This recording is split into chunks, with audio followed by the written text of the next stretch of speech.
2018 সালের কোটা সংস্কার যে আন্দোলনের যে প্ল্যাটফর্ম বাংলাদেশ সাধারণ ছাত্র অধিকার সংরক্ষণ পরিষদ, সেই প্ল্যাটফর্মের হাজী মোহাম্মদ আনিস বিজ্ঞান ও প্রযুক্তি বিশ্ববিদ্যালয়ের আহ্বায়ক ছিলাম আমি। বলা চলে যে নতুন ধারার যে রাজনীতি ওইখান থেকেই শুরু মূলত। এরপরে আসলে ওই সময় এই যে প্ল্যাটফর্মটা, এটা মূলত শিক্ষার্থীদের যে দাবি দেওয়া, শিক্ষার্থীদের স্বার্থ রিলেটেড যে বিষয়গুলো, এগুলো নিয়েই আসলে এই প্ল্যাটফর্মটা গঠিত হয়। কিন্তু পরবর্তীতে এই প্ল্যাটফর্মটাকে 2021 সালে বাংলাদেশ গণ অধিকার পরিষদে রূপান্তর করে জাতীয় রাজনীতির দিকে ধাবিত করা হয়। এবং ওই হাবিপ্রবি থেকেই মূলত এই প্ল্যাটফর্ম থেকেই আমার জাতীয় রাজনীতিতে আসা। আসলে বলা যায় যে একেবারে দিনাজপুর থেকে ঢাকার সেন্টার রাজনীতি খুব সহজ জার্নি ছিল না। এটা যারা একেবারে তৃণমূল থেকে ঢাকাতে রাজনীতি করে তারা খুব বিষয়টা উপলব্ধি করে। তো সেই সকল বাধা বিপত্তি উপেক্ষা করেও আমরা হাজী মোহাম্মদ আনিস বিজ্ঞান ও প্রযুক্তি বিশ্ববিদ্যালয় থেকে আজকে ঢাকার জাতীয় রাজনীতিতে খুব ভালো একটা অবস্থান করে নিয়েছি। আসলে 5 আগস্ট পরবর্তী বাংলাদেশে মানুষ তরুণদেরকে বিশ্বাস করতে শিখেছে, মানুষ তরুণদের উপরে ভরসা রাখতে শিখেছে।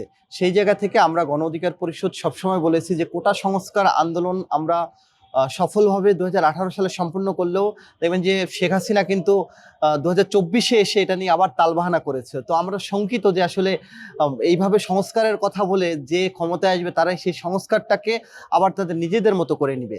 তো আমরা এই জন্যে রাষ্ট্র সংস্কারের দিকে ধাবিত হতে চাচ্ছি।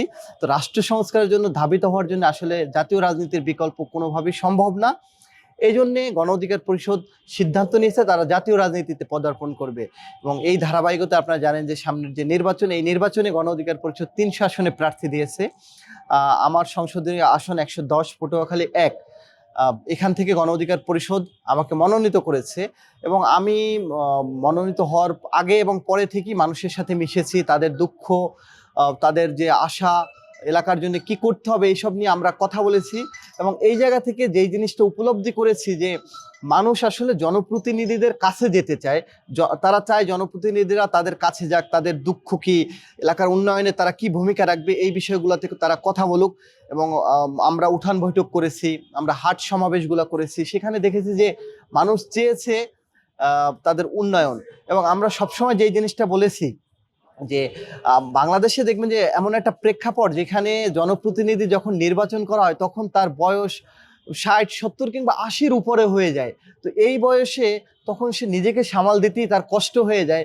তখন সে দেশের ভার কিভাবে গ্রহণ করবে, তার দ্বারা একটা দেশের আইন কিভাবে পাশ হবে, সে মানুষের দুঃখ দুর্দশা কিভাবে লাঘব করবে। তো সেই জায়গা থেকে আমরা সবসময় বলি তরুণ এনার্জেটিক যারা যারা এলাকার জন্য কাজ করতে পারবে, যারা দেখা যাচ্ছে খুব দ্রুত ছুটে যেতে পারবে, তাদেরকে আপনারা নির্বাচিত করুন। তারা আপনাদের দুঃখে, আপনাদের সুখে, আপনাদের প্রয়োজনে পাশে থাকবে। মানুষ গত 3টা নির্বাচনে ভোট দিতে পারেনি, মানুষ এবার ভোট দিতে চাচ্ছে, এটা সব থেকে বড় বিষয়।